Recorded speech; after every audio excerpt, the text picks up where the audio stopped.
Hey guys, it's Seb checking in here. I know it's been a little while. Last thing you guys saw was the Jeep review, but today we're going to do a quick and easy guide on how to replace the batteries on your Mustang Keys. Again, you know, quarantine's been rough, so the videos have been a little slower, but don't forget to like, rate, and subscribe to join the Couch Gang, and I'll catch you guys later. Hey guys, so today I'm going to show you guys how to replace the battery in a 2015 217 Mustang Key, like this one here.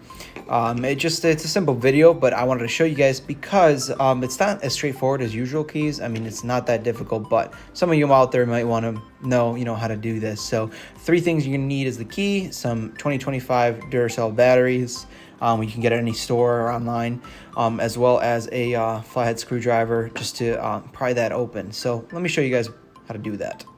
Okay, so your first step is going to be opening the key up. So it's pretty simple. Just push here and then split it open like so. I like to take everything, the spare key out just so it gets out of the way. Take those 2 things, move them to the side.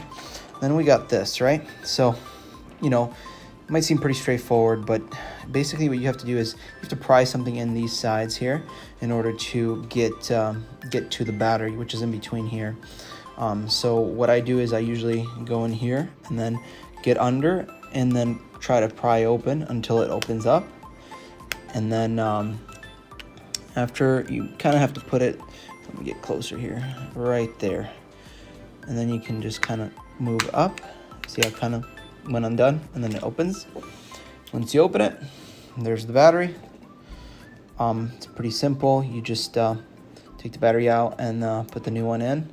Facing up, same thing. So when you get that open, you took the battery out. There's 2 batteries actually that go in these keys. So if you look right there, it kind of shows you how to do it and how to place them.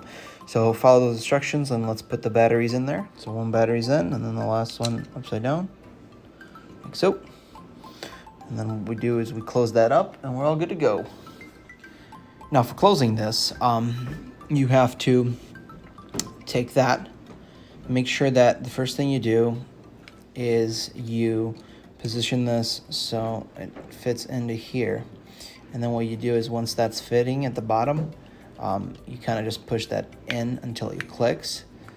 And then you're all set. And then all you do is you take your key and you put that back in, just close it back up, and then should be all set. Hey guys, again, don't forget to like, rate, and subscribe to join the Couch Gang, and hope you enjoyed that, and I'll catch you guys later.